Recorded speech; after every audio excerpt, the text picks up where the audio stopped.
Coming up next on this episode of the Hot Elephant Podcast. What happens when you have surgery? They give you pain pills. So my mom, being in the medical industry, and back then they're not utilizing any type of real organic checkout system that's recorded. So my mom became addicted to pain pills. And at some point in her life, that transitioned into drugs, and my mom ended up overdosing. You're listening to the Hot Elephant Podcast. Is you ready? Welcome to the Hot Elephant Podcast, where the elephant is hot and the truth hits the spot. I am your host, Baker, and today we have a guest in the hot seat. We got my girl, Jolene. Y'all hot homies, blow it up in the chat for my girl, Jolene. Yes. How are you, my friend? I'm good. How are you? I'm doing okay. Now, you guys don't know, this has been my girl since high school, so just the fact that she's able to support me today in my endeavors, it does mean a lot to me. I am honored to be here, truly. Thank you, friend. Thank you. Okay, so how are you doing mentally and emotionally today? You know, it was interesting because I feel like, of course, you know, this following Mother's Day and then the topic that we are having, it's, of course, like high emotions, heavy emotions, but navigating them. Yes, and so that's what I did forget. So today we are talking about, we're in my childhood series, as you guys know, and today we are talking about mother wounds, but from a daughter who has lost their mother. So this should be an interesting conversation because a lot of the times, usually it's not having a good relationship with the mother, but the fact that you lost your mother at such a young age, that's a little bit different because you lost her, right? Like, you know. So we finna get into it. You ready to get into it? Let's go, girl. Okay, so I got a nice little hot breaker for you. Okay. What's a common misconception that people have towards you when it comes to how you had to grieve your mother?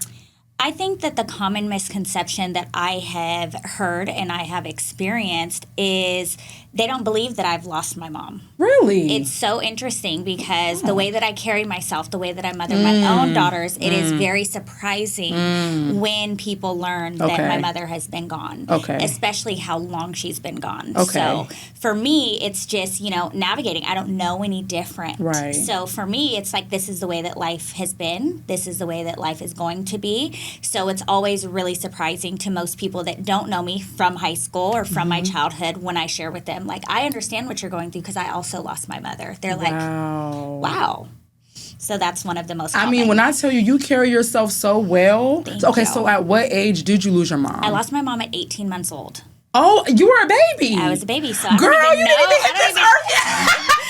I don't even know sis like that. No, I don't even know what it's like to have that biological mother in place. So did you have like family in place that, you know, kind of stepped in? So it's you know how us Negroes be. We have auntie, grandmama, cousin. Right. So I was raised by my dad, my uncle, and my brother. So I'm raised in a house full of men. Wow. And so, fortunately to me, my brother has an outstanding and a phenomenal mother. Okay. She was in my father's life before I was even thought about. Okay. And so, when my mom came into the picture, one conversation that my mom had with my now stepmom, she said, I just want you to love my daughter like I've loved your son. If anything happens to me, I need you to step in. Okay. So, of course, I lost my mom at 18 months old, and I'm around my brother constantly, so I'm subjected to being around his mother as well. And I believe I was about 7 years old, and I asked her, I said, are you my mom? And she's like, I've waited your whole entire life for you to just ask me if, you know, I was going to be who you needed me to be. And that's when she told me the story, and she said, you know, I knew at some point that this would be divinity and you would step into my life and be who I needed you to be and vice versa. And so since I was 7, she's been my mom. Wow. And so it's very unique because she's my dad's ex-wife before my mom became... Shut up. Before my mom came into his life. Shut up. So it's like, you know, usually the stepmom comes after. Absolutely. She was before. Wow. So it was definite. It went full circle. Yes. I'm like, this woman has no obligation to love me, to raise me, to pour into me. And she did it so selflessly. And you know, sometimes in situations like that, what tends to happen is there's like resentment. Absolutely. You know how it could be, like, especially if the new woman, you got a baby by come him? on. Yeah, no. And then you make your way back to me, Right. like, Negro, How nigga, dare please. you? You know what I'm saying? Hold on. You done had a baby. Right, Oh, you really moved on. right. Mm-hmm. So, you know, and that is God. God is good, because I feel like I was just telling my friend on one of the previous episodes that God really will restore in the areas where we feel like we've lacked or where we've lost. You know what I'm saying? So it's crazy how in that situation where it could have been messy or it could have been really ugly and even more traumatizing, it ended up turning out together for your good, because God works together for the good of those who love Him and are called according to His purpose. Okay, you know what I'm saying? So I love that for you, friend. Okay, right on. God is good. Okay, so now we're finna get into a disclaimer, okay? Because it's finna start getting hot. Hot, honey. It's start getting hot. Okay, so this is the disclaimer. Here on The Hot Elephant, we recognize that this is a podcast that welcomes hot topics and uncomfortable conversations. Yes, ma'am. Hot homie, are we aligned today to have the conversation about mother wounds from a daughter who has lost her mother? Absolutely. If the conversation gets too hot for you, I want you to say too hot, and I'll move on to the next question. Okay. But you only get one pass, so choose wisely. Yes, ma'am. Okay, so we are aligned. All right, so according to Psychology Today, losing a mother often causes profound, long-lasting psychological effects, including intense sadness, anxiety, guilt, and a fractured sense of identity.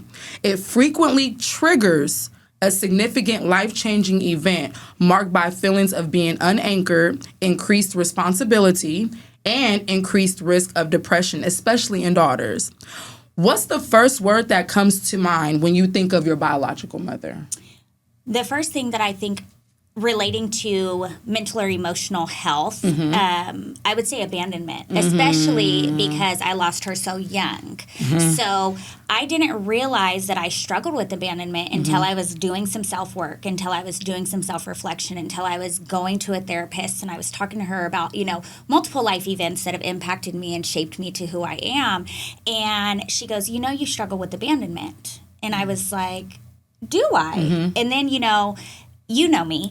Y'all don't know me, but I do a lot of self-reflection. Like, I'm very self-aware. And so I started putting things together, and I was like, wow, you do struggle with that. That is something that has impacted you. And have you ever realized when you're telling someone a story about anything, right? Anything that you've gone through or experienced, you ever realize that when you tell that other person the story, they're like, girl, did you go, excuse, what? You went through this? You went through that? You experienced this? Right. So it's kind of just like, sometimes it takes from someone on the outside looking in or listening to your story or your experience to be like, sis, you know that this is what this is, right? This is what that is, exactly. Yeah. And I think that another thing is absolutely that identity crisis. Because as you know, my mom is Caucasian, my father is Geechee. What Geechee is French and African American. So being subjected to only being raised by him, I never really got to know my mom's side of the family in a physical capacity. Okay. So they were absolutely in contact my whole childhood, absolutely poured into me my whole childhood, but I didn't physically meet them until I was 18. Wow. And so for me, I'm raised with all my black cousins, all my uncles, all my aunties, and so when I met them, it was so different, you know, and I'm like, this is another element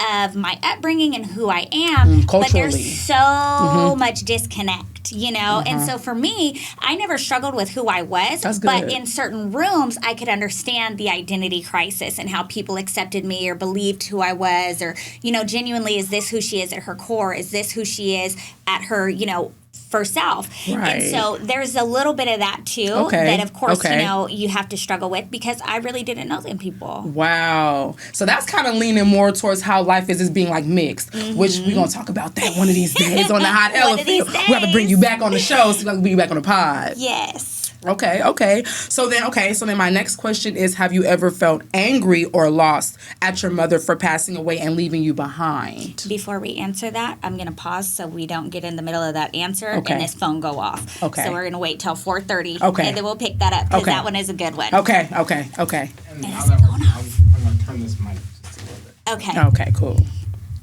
Oh, I guess this says it is. We got 3 minutes. We can answer that question. Okay. That one is 3 minutes early, Matt. Sorry. That's okay. Actually, you know what? This is what I'm going to do. It is 3 minutes. I'm going to turn this alarm off, and I'm just going to have my boss clock me out later. Oh, okay. That way we're not interrupting. Okay. Can you answer that question again? Yes, okay. Matt is ready for us? Okay, so... Oh, I don't want to make... All right, go ahead. Oh, I can't. Okay. So, have you ever felt angry or lost at your mother for passing away and leaving you behind? Absolutely. Absolutely. I struggled with that, I think, a huge chunk of my childhood because everybody had moms. Mm-hmm. And I remember so heavily because I played softball my whole life. Mm-hmm. My dad is like team dad. He's at every single practice, every Yeah. single game. And people would be like, girl, where's your mom? And I'm like, Mind your business. mind your business. Like, girl, Yeah, what? yeah, and yeah. so for me, it was like that element of not having something that I know that I should have had, but Right. not understanding why, you know? And so, yes, there was a lot of Right. anger and a lot of frustration. And not Right. only with her, I'm going to be real, with Okay. God too. Okay, and Because come on, let's how talk about dare it. you take Talk my about mom it. away from Talk me? about You it. know, what did I do to deserve this? You know, and how is my life going to be impacted because of this? And so the frustration and the anger was absolutely real. Understandable. And I mean, those are valid feelings, sis. Right. You know what I'm saying? Because Absolutely. that's your mom and you only, you know, they say you only get one You only mother. get one. Okay, so can you describe how your mother passed, or do you feel comfortable with saying how your mother absolutely. passed? So my mom was a nurse, Okay. and she ended up slipping discs in her back, and she ended up having to have multiple back surgeries. Okay. What happens when you have surgery? They give you pain pills.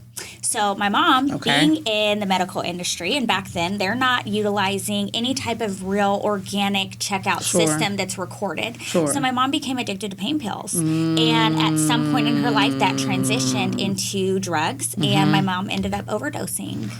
So you mean to tell me that not only did your mother leave you behind, but in a sense, she left you behind due to addiction? Absolutely. So for me, part of that struggle was you chose this.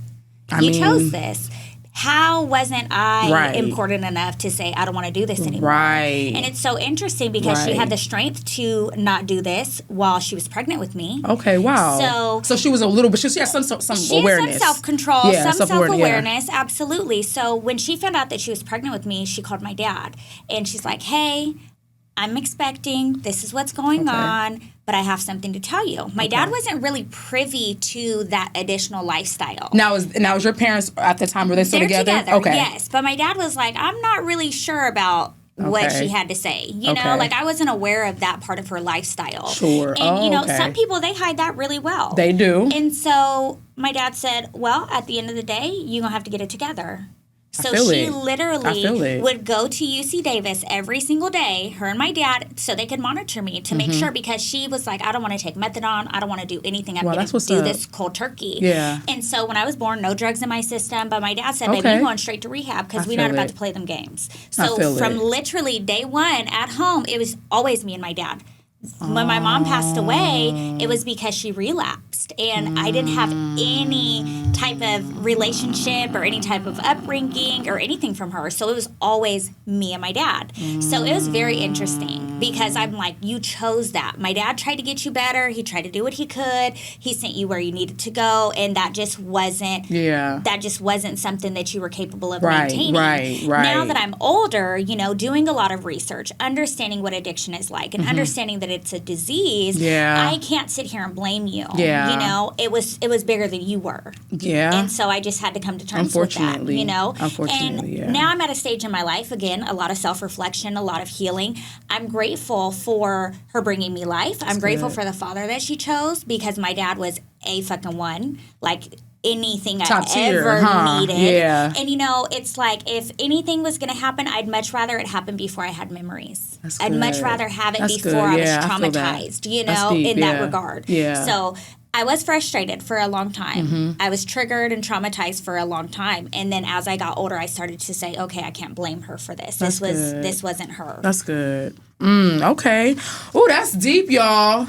That's deep. And it's so crazy because a lot of people, I mean, men, women, child, cousin, auntie, friend, they're experiencing wounds when it comes to parents and these addictions. Absolutely. And so I know from my father's end what that looks like and how to experience, you know, how experiencing a parent being, you know, addicted to drugs, what that has been and how that's been detrimental Yeah. to me. But he's still living.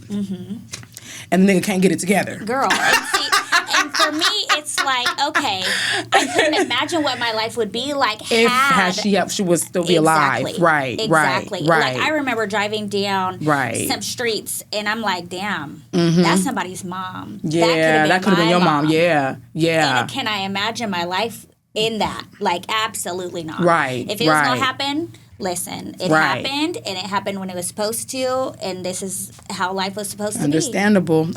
I feel that. Okay, so now we're going to move on to our next segment, the hot elephant questions, okay? Yes, ma'am. That wasn't the hot elephant questions? It's not. We was just warming up.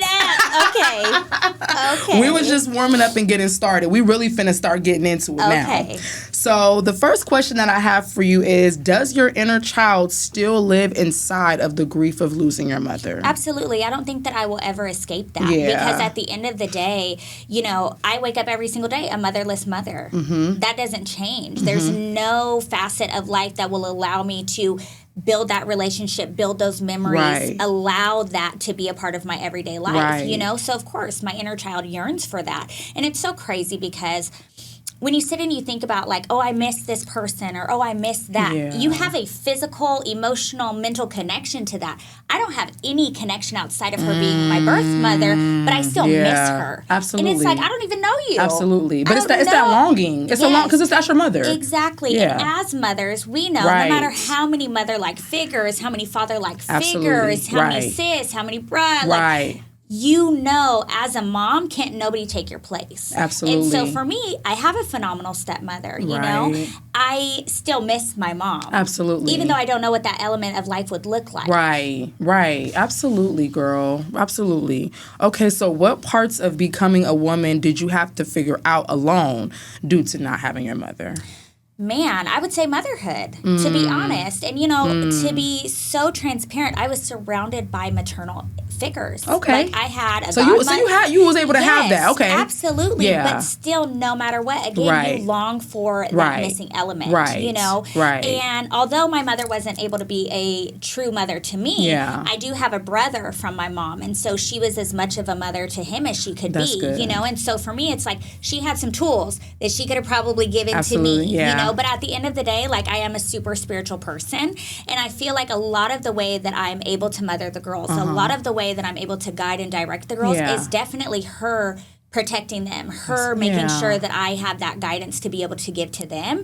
And so for me, it's like, although she's not physically here, I know that I know my girl got me from upstairs. I feel it. You know? I feel it. That's good. So what about maybe figuring things out while you were younger, maybe in like teenage years or like childhood years, you know, like the different stages? Where do you feel like maybe some of that was missing? I would say there of course is, you know, that missing element no matter what age you're at, no matter what you're going through, because it's when we go through things our whole lives, you know. But as I said, like, my dad was really good at what he did. Okay. Like, I remember, you know, certain elements of my life, milestones happening, and I knew I could lean on my dad. I wasn't like, oh my God, I don't have anybody to talk to. That's good. Okay. You know? So he was there emotionally, he was there physically, he was very that's good. Okay. All of it. And so he was able to try. So it's weird because it's like, you know how sometimes moms will take on that, like a lot of the time that they have, if there's like an absent father, moms will usually take on that role, but your dad was the one that took on that role. And it's so interesting because when my dad had me, he was 61. Wow. He had raised all these kids. He was done. Yes. Surprise, here I am. And so it's so interesting because while my dad has so many damn kids, he never raised them single-handedly. So I'm the only child that he had to raise on his own. Oh, okay. So we had to figure some shit out together, honey. That part. And for me, it was like, although that we had to figure some shit out together, his wisdom carried us through. His knowledge of just being subjected to life experiences allowed us to make it through, you know? And so for me, it was like, I knew that I could always lean on my dad, no matter what. No matter what the topic was. You know, I remember being in 6th grade, starting my menstrual cycle, and my dad was the first person I told, because who the fuck else am I going to talk to about this? You know? And that's like a mother-daughter thing. Yeah, it is. Like, my daughters were at their dad's, and they called me, and they were like, Mom. Yeah. I don't want to tell Dad. And I didn't have any other choice, but it was so comforting knowing that my dad knew he had the tools. If not, he gonna figure it out. Right. And so for me, it was like, yes, there are certain elements and milestones that I wish that my mother could have been present for, but girl, when she picked Mignon, baby, she did an outstanding fucking job. That's right. I know that's right. You better hype your daddy up. And it's almost Father's Day. Come on. I feel that. I feel that, friend. I do. Okay, so what's something that only people who have lost a parent would understand? People tell you it gets better. It gets better with time. That is an element of communication because for me, I have plenty of friends that are losing their parents. I will never say that to somebody because that is absolute fucking bullshit. There's no day that losing a parent and that reality sitting in is okay. Understandable. You're never going to get over it. The only part of that is you just learn how to navigate without that parent, that missing element, Like it's so interesting. Just like you, girl, I love to travel the world. Yeah. So I still call my dad, like pick up the phone when I'm about to get off the airplane. Aww. I'm walking to bag check. I still pick up the phone to call my dad. And so now I've shifted. If I'm traveling and I'm coming back home, I'll make sure that I go and visit him and have that communication. Like I made it back. Thank you for your grace. Thank you for covering me. But for me, it's like I still reach to pick up that phone and call him. I could only imagine that I would do the same if my mother was present and I had that relationship with her too. Absolutely. So that is one thing that we are all told.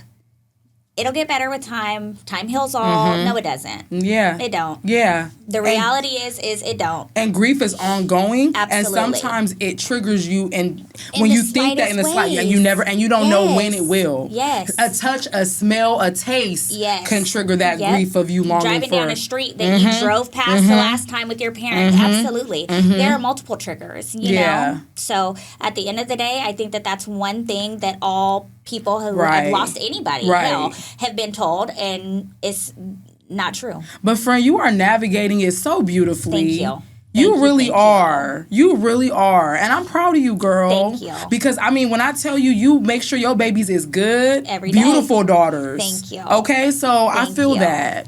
Yes, ma'am, I'm going to give you flowers. Thank you. Clock it. Am I doing it right? Okay? And hot homies, y'all shout my girl out. Y'all put some clapping hands, fire in the chat for my girl, because this is really something that can be very, it could be triggering even talking about this. You know what I'm saying? So the fact that you're here on my pod supporting me, but actually speaking about something that, you're longing for and that you wasn't able to experience is really big. This is really big. So y'all give it up for my girl in the chat, okay? Light the chat up. Like, comment, and subscribe to the Hot Elephant as well while you do it. Please. Okay, period.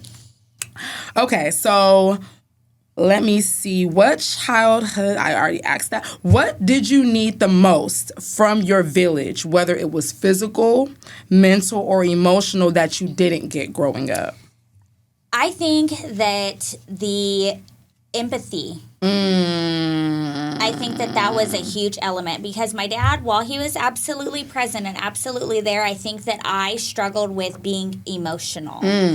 So because I struggled with being emotional when there was a lack of empathy and a lack of understanding. Much like me, my father also lost his mother when he was the same age. Oh. Yes. So intergenerational trauma is recycling, it's repeating itself? Absolutely. Come on. 61, having me many years of knowing that I'm not going to therapy, I'm perfectly fine, I'm not going to address this is what it is. Understand that boomer era, absolutely. I do know. And so for me, it was like I didn't have a dad that was really understanding in that regard when it came to me being emotional about it. You know? He really protected my mother, in regards to, I didn't know that this was a part of her life until I was grown almost. My mom just went to sleep and she didn't wake up. Your mom was an amazing mother. No need to be frustrated with her. You're crying over something, but really, you should be grateful. And it's not in regard to losing my mother, but being grateful that I've been able to navigate this much and really be a phenomenal woman. But still, exactly. because it's like, be grateful, that's a little much. Right. Because it's like, that still wasn't fair to me. So let's not try to dismiss how I was feeling or, how I'm dealing to cope with this. Let's just be more I got you. And so it's like, yes, I can be grateful for the woman that I've turned out to be, but I can't neglect the fact that I still wonder what type of woman I would be if my mother was here. Absolutely. You know what I mean? Absolutely. So, or what hardships you wouldn't have had to go through. Exactly. Right? And so for me, two things could be true at once. Absolutely. I can be absolutely grateful, but absolutely deep in my grief too. Of course. And those sometimes are parallel. Sometimes those are the things that I'm dealing with at the same time. Right. I can find gratitude in being the person I am, but still grieve what could have been. That part, Fran. That part. And I'm glad that you said that, because sometimes people feel like it has to be one or the other. And it's like, well, Especially somebody being born in 1931, okay? He's like, you cannot be two things at once. No. And can. Right. And, in that time, they just did not they don't have that understanding of that. Yeah. And no tools. No open-mindedness to, get help. They think nothing is wrong with them. I'm like, okay. Right. Did that cause you guys to have,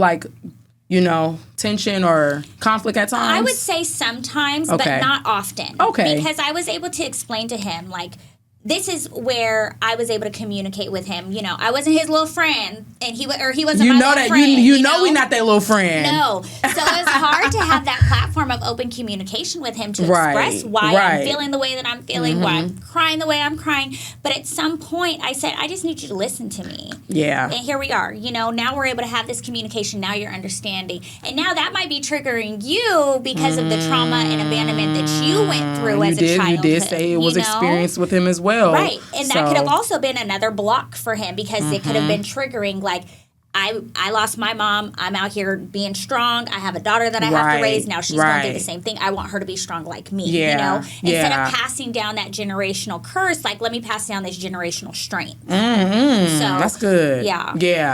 Okay, I like that. Yeah, I like that, because that's what we're doing now. We're passing down generational strength now. You got it. Come on. Okay, so we are now going to move to the next segment, and it's called The Crazy Elephant. Okay, Crazy Elephant. And basically, sometimes the elephant in the room isn't just drama, it's psychology, okay? So usually what I'll do is I'll find psychological terms that are fitting or that will help us to be able to process some of these crazy traumatic life events that we experience.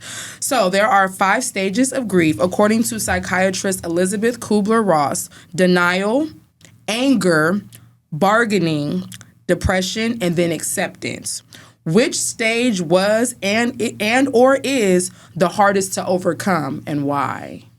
I would say denial. And the reason why I would say denial is because, with having this grateful heart that my dad needed me to have, I also struggled with, yes, I have so many people that are pouring into me and loving me, but I still can't deny the fact that I don't have a mom. You want me to kind of live in this element of denial of, while you don't have her, you have all these other women who love you and that are maternal and pouring into you. And so, of course, that's a little conflicting, And so for me, I would say denial. Denial. Wow. Okay. Yeah. Because, if you think about it, it is really hard to process. And I think sometimes people just don't want to go there. That's the elephant, right? That's the elephant that people want to avoid. But at the end of the day, like how you said, 2 things can be true at once. And I don't want to have to deny my reality of what it is that I'm experiencing. Because if I deny my reality of what it is that I'm experiencing, now I'm not able to move forward now as me being a mother. And I'm not living in my truth. Because at the end of the day, yes, I did lose my mom. Right. But how do I now transition as a mother to not lose myself in the midst of this grief? Come on. Because again, like we just said, it is continuous. It is ongoing. It is something that I'm going to carry with me for the rest of my life. So how do I make sure that I don't do these same things? I do not carry this forward, or it transition and pour into, that generational trauma. Yes. Is there something that you feel like you may have lacked as a parent giving to your daughters that since you didn't have your mom? Is there something that you're like, you know what? I maybe could have done this a little bit different, but mommy just didn't know better. As a mom, I think every season of life, you look back and you're like, damn, I could have navigated that so differently. I could have, not exposed them to this or took them through that. And because as mothers, we are ever evolving and ever learning, you know, regardless if you have a mother or not. Right. You know, so for me, it's like there's so many elements that I look back on and I'm like, damn, that could have been so different. Right. Maybe things would have been so different if I would have just been exposed to this experience or had this, you know, or had a mom to communicate with and lean on in that regard and say, hey, how did you do this? Right. You know? So for me, I'm out here figuring it out. Man, we winging it. We winging it. You got to. Okay, on a hope, a wish, and a prayer, y'all. Yes. We winging it. We are winging it, girl. I mean, I know for me, I'm winging it. And you know, it's crazy. It's like when I listen to your story, you've lost your mom physically, like she's no longer here. And when I think about the traumas and the things that I've experienced, I have lost a sense of really having my mom in motherhood physically being present, but not emotionally, or physically being present. Yeah, no, I meant what I said. I said. Yes. Physically being present, but not here emotionally. Yes. And that's what it is. And so it's crazy because it's like, you know, I could understand my mom not being here if she would have passed. Right. Because it's like at that point, like you said, I can't hold anything against you. What can I do? Not my, that? You know, not any of our choices, not my fault, not yours or whatever. But my mom is here, present. And is not really there emotionally and not really available emotionally. So it's crazy how, regardless of how we have experienced the loss, we're still dealing with the same energy of the pain. And the thing is you can grieve somebody that is physically here. Come on.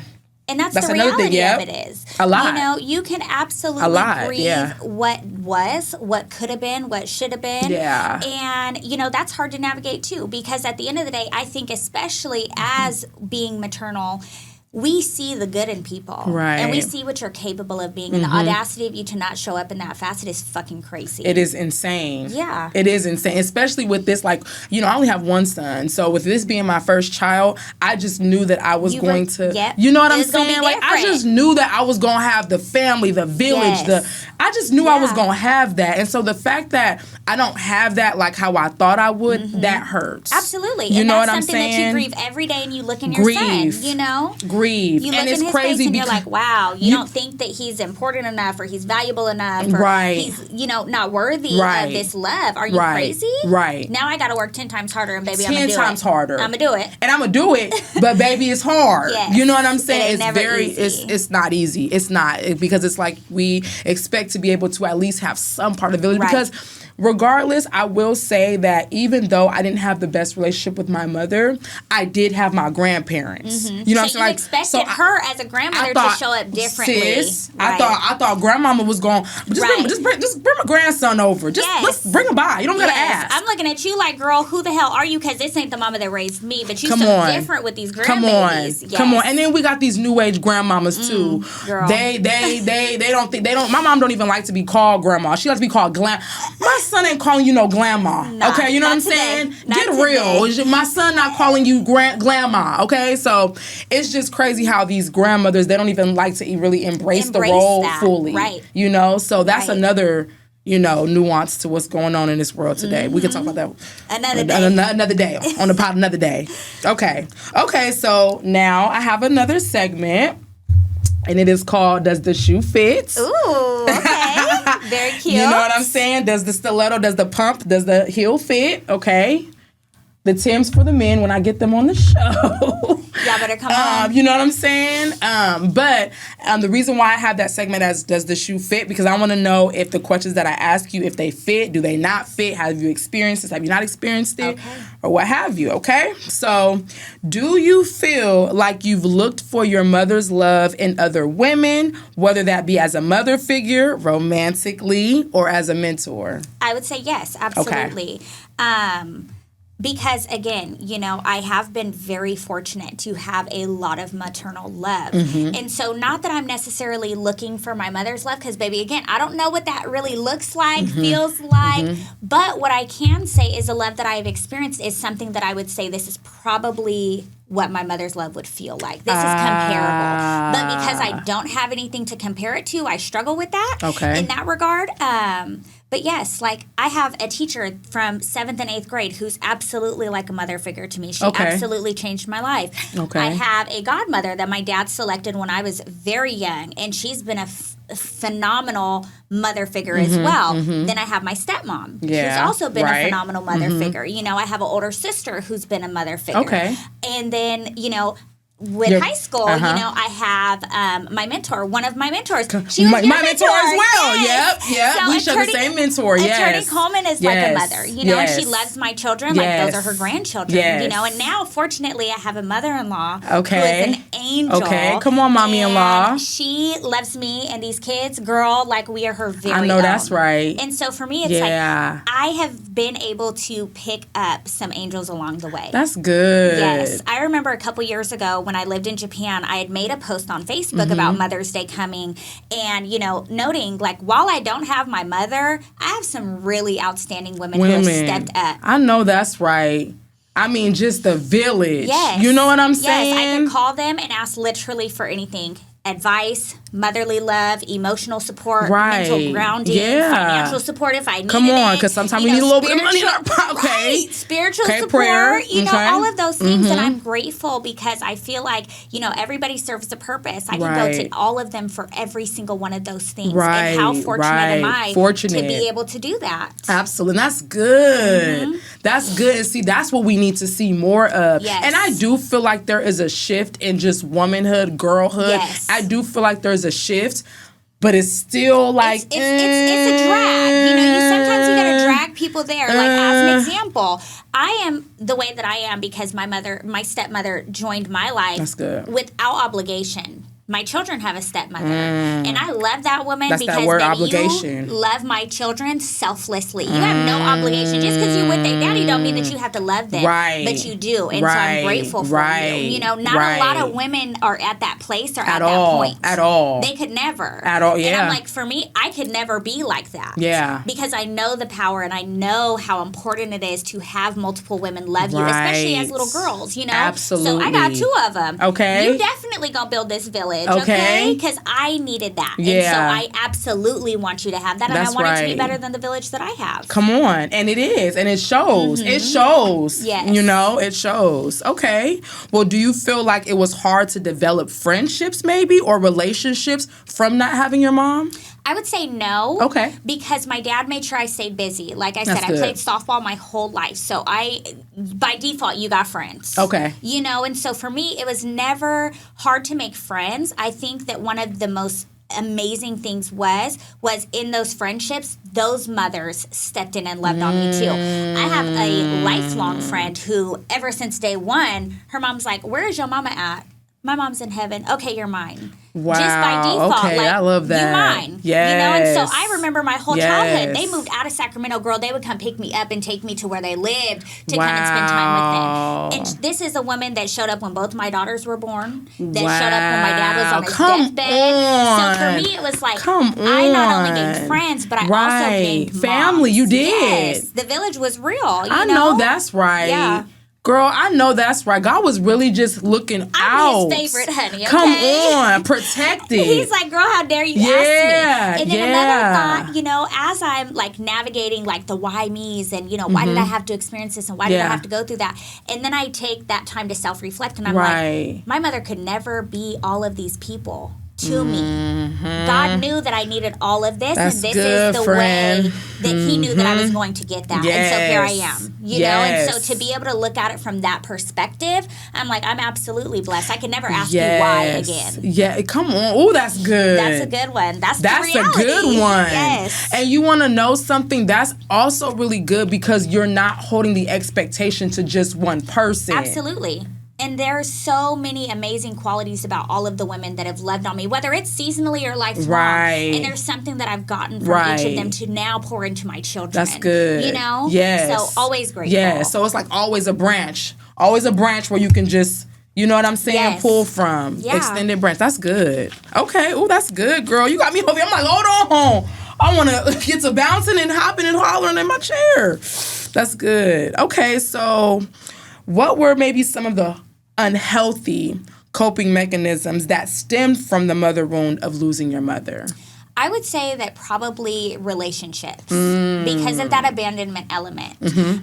Talking with my therapist and doing a lot of root work. Okay, so, you know, when you go to therapy, you could have a therapist that's like, well, tell me what's going on today. Nah, baby, I want to talk about the shit that happened that made me who I am today. Because that person was fucked up. So for me, working through the root issue is always the way that I want to navigate therapy and really figure out, okay, the domino effect. Right. Because what happened then that made me the way that I am now? And so I would say that realistically, the abandonment facet. And one of my therapists, because I've had a few, one of my therapists was like, you know, this is why you leave situations. This is why you end friendships, relationships, because you don't want to be left. You need to be in control. And as I reflect, I'm like, absolutely. I left my husband. I left relationships after that. I left friendships. I've left jobs. Because at the end of the day, like, it's not that I have a fear of being abandoned again, but I want to be in control of the situation. I want to navigate it how I want to navigate it. And fortunately, I've had the tools to be able to successfully do so, you know?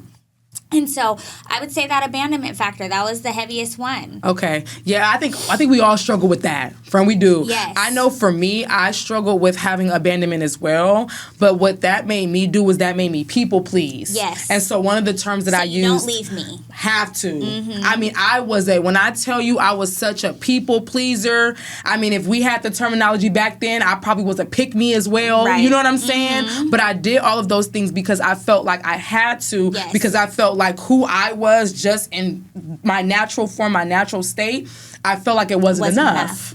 Like, I really felt like, okay, maybe I'm not enough. And I mean, of course, as I'm healing and as I'm growing, I'm starting to see, no, sis, you're more than enough. Just you existing is that. But for me, friend, I could not contemplate, I could not have it wrapped in my head that, okay, I'm not enough, because I felt like I maybe didn't look like I was, you know, pretty enough. I didn't feel that way. It was the esteem. It was the self-esteem. I wore the confidence, but I didn't have the self-esteem. You know, so that's good. That abandonment, that can run hella deep. Hella deep, and in every facet of your life. As you heard, I'm leaving friendships, jobs, relationships, husbands, all kinds of shit. Because you're not going to get me. I'm leaving countries, okay? Like, I'm escaping the bullshit. And, you know, for me, on the other side of that, like, being raised by my dad, he raised me to not be the person that needed anybody. So for me, it's like, I really don't need you, so I'm getting the fuck up out of here. I was raised to be a very interdependent woman. I could lean on you if I need help, but I also have the tools to do this shit by myself. Come on, And my dad, like, raising me, you know, I know how to mow the yard, I know how to build shit, I know how to wash clothes, cook, clean, all the things. Because my dad didn't want me to have to depend on anybody in my household. I mean, that's good. And so for me, like, I took that to the 10th degree. Okay, I don't really need a boss, because I could work for myself. I could build a business literally from the infancy and be successful. I don't need to be in this relationship if it's not serving its purpose. I don't need to be in this friendship if you don't know how to be my friend. That's good. And so on the flip side of what you said, you know, I might sometimes leave prematurely. You got really one time these days to fuck up with me. I feel you. And I gotta go. I feel you. And you know what's crazy? It's crazy. I started off that way, and then I feel like I ended that way. But I feel like now the difference is me ending things in a healthier way. So me leaving and exiting the situation, but leaving it from a healthy way, not necessarily because, man, fuck y'all, I gotta deal with this shit. But then it's like, no, you're being avoidant, and you're not taking the time to actually, like, work through. Now it's more so, okay, no, I know I have the tools. I can work through. I can regulate my own emotions by bringing this up, you know, expressing that this is something that I dislike. We actually talking about it healthily, and if you're still not getting it, me now having the strength to be able to leave and not feel like I have to stay because of obligations or feeling like because of loneliness or desperation. Now I can leave, but I can leave with my chin up, right? Absolutely, knowing that I did everything that I did. Yeah. So it's more so coming from a healthy way. But I remember there were times where I would leave, like how you said, I would leave prematurely, and then I would find myself being like, dang, like, was it really worth me? Or could I have maybe, you know what I'm saying? Should I have talked that one out? Could I have given it? And you know what? I have a friend, and they made this statement, and it has always stuck.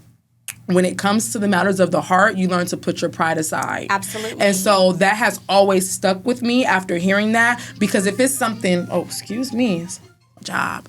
If it comes to matters of the heart, you learn to put your pride aside. And what that has taught me is that if it's something that I really love and really care about, to fight for it. Mm-hmm. You know what I'm saying? And I think sometimes I feel like within this day and age and within this society, we don't like to fight for what it is that we love or what we care about because of pride. Absolutely.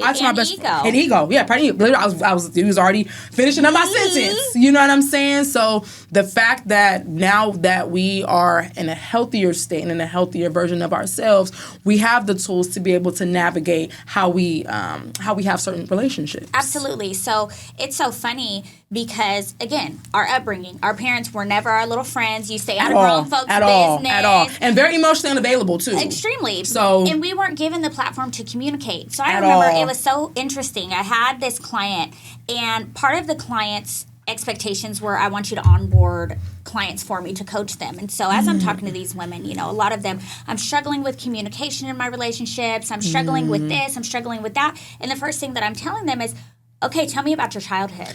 Because we weren't given the tools or the platform to communicate when we were learning how to communicate. Mm-hmm. So what makes you think at 30 years old you don't have the tools to do that? Yeah. And so now a lot of self-reflection, we're more open-minded to therapy. We're given the tools to now effectively communicate. Yep. So we're handling things with a lot more empathy and a lot more understanding and a lot more patience. That part.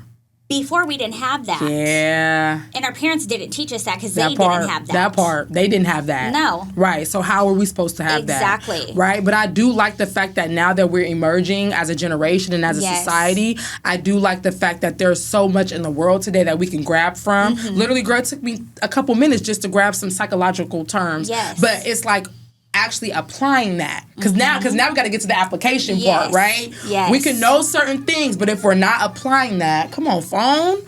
We could get to certain things, but if we're not applying that, you know what I'm saying, in our lives, then what good is it doing? The tools are just in the toolbox. It's just sitting there rusted. Mm-hmm. Ain't working. So, so that's good. Okay, so this is my last does the shoe fit question because I feel like you over here just knocking my questions out the park. I love that, friend. Yes, you're handling it really well. Thank you. Okay, so do you confuse emotional neglect for emotional maturity because losing your mother forced you to feel like you don't need anyone? I would say yes and no. Because again, being raised to be interdependent, a lot of people would lean into, I'm just going to be independent. I'm not going to ask anybody for help. I'm not going to utilize my resources. I'm not going to lean on somebody because I'm going to have to figure it out because I don't have a mom. There's so many people that we know that lose a parent and they're like, everything is over with. I'm no longer going to finish school. I'm not going to, excel in my career. I'm just going to do what I want to do and I'm going to remain complacent because what am I doing it for? I don't have that person that used to inspire me to do this, And so for me, I would say, although I was raised to be very interdependent, like I still leaned on the resources that I needed to utilize. I was still able to tap into that. But that did make me hyper independent because I was still, although raised by a man who, taught me these things, I was raised to be the woman of the house. So as a woman of the house, I'm like 14 already knowing, okay, if I become a wife, this is how I'm going to navigate this. This is the expectation. This is all of that. Yeah. So when I became a wife and a mother, it was so natural to do everything because that's kind of how I was raised. Right. So you were forced into maturing. Yes, you didn't have a choice. Absolutely. Okay. Yes, I was forced into that. And I honestly can say that I think that neglected and suffocated Sean in that regard because I did everything. So he, okay. So let's stay right there for a minute. I like that you said that. Let's stay right there. So as a man, so now Sean, for those that don't know, that's my friend's ex-husband. So when that happened, did he feel like he was maybe less of a man or like, damn, babe, like you don't need me? Or like, did he feel like? So, because honestly, he was raised by his mom. And so it was naturally, seamlessly incorporated into his life because that's already all he knew. Okay. He had the mom that was like very motherly and tried to step up and make sure that the fact that he had no relationship with his father, that she did everything for him. So was he, so this is my question. So did he lean into wanting you to do everything for him? Or what? But it was very natural. It was very natural because I was already in a household where, I'm doing all of these things already. And so coming into this relationship, I'm naturally already doing these things. Coming into marriage, I'm naturally already doing these things. Coming into motherhood, I'm naturally already doing these things. And so for me, it's like I'm extremely independent. Okay. And I have, you know, a little bit of that abandonment control where I like to control things. So for me, it's like I'd much rather do it myself than to allow you to do it because I know I'm going to do it right.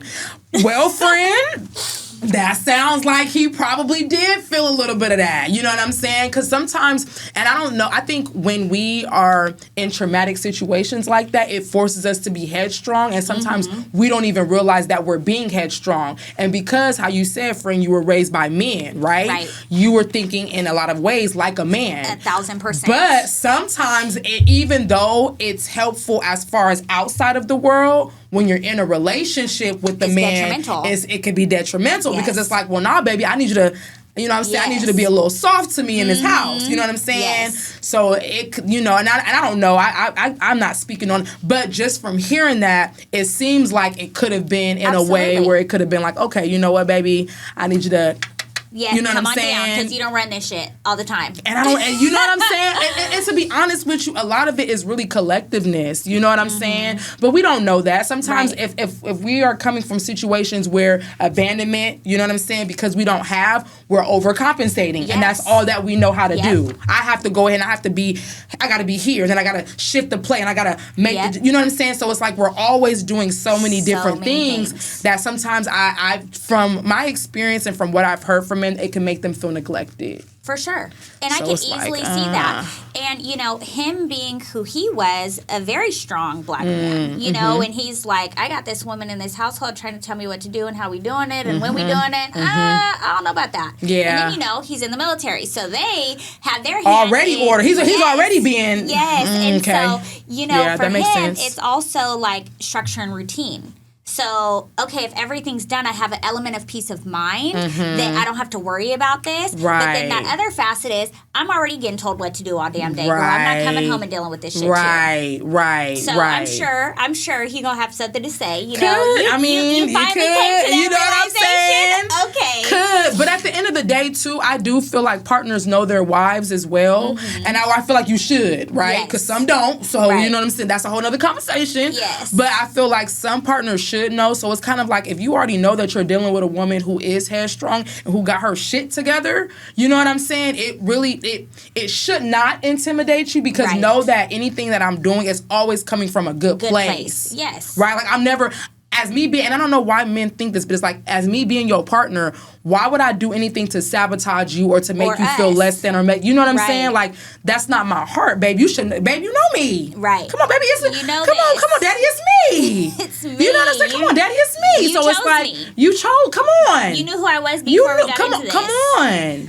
Come on, so he knew that. But it's like, you should know that. You know what I'm saying? So I don't understand, but I do feel like a lot of that healing has to then be on them as well. Yes, and we'll talk about that. Another day, okay? Another day. So, but friend, okay. Listen, did you enjoy yourself today? I loved this. And, you know, it's not often that I get to talk about all of these things, especially in one conversation. So, yes. Thank you for giving me the opportunity. I'm glad. Thank you for actually coming on and sharing. Yes. You know what I'm saying? Because like I said, this is hard stuff to talk about. And I know I be grilling. So sometimes I be like, okay, sis, try to reel it in. So I hope that it wasn't too much for you. No. But you know, it is called the hot elephant. You know what I'm saying? So we go come a little spicy, a little hot. But I'm glad that, you know, you were able to answer the questions. Thank you for, just sharing your experience, sharing your story. Is there anything that you want any of us to know? How can we find you? Instagram, you know, social media, Facebook? I'm hitting on social media. I don't like nobody to find me. Or if there's anything that you want to, like, promote, like business, anything like that, you know? I own a meal prep company in Sacramento called Plated and Prepped. Okay. I also do business consulting. I could build your business from the ground up, like I said. Okay. And yeah, that's really it. Okay. Well, if you're ever looking for, somebody to hook up the meal, you know what I'm saying? Put it on the platter, you know what I'm saying? Reach out to my girl, Jolene. Thank you. Well, thank you so much, friend. Okay, so there are a couple of words that I would like for you to say before we end the podcast. I want you to look into your camera, and what I would like for you Does my hair look good, Matt? Do I look skinny? Okay. Come on, Matt. You got to get the mangles, okay? Now, what I would like for you to say in the camera is, if you don't address the elephant will address you. Okay? So whenever you're ready to do that, go ahead and let our viewers know what they need to do. Okay? If you don't address the elephant will address you. Come on. That's what I like to hear. I'm going to leave and end you guys with the quote. And it says, there is no grief like the grief that does not speak. Absolutely. And that's by Henry Wadsworth Longfellow. Ladies and gentlemen, this is the Hot Elephant. Bang, bang. Ooh. We did it. You're listening to the Hot Elephant Podcast.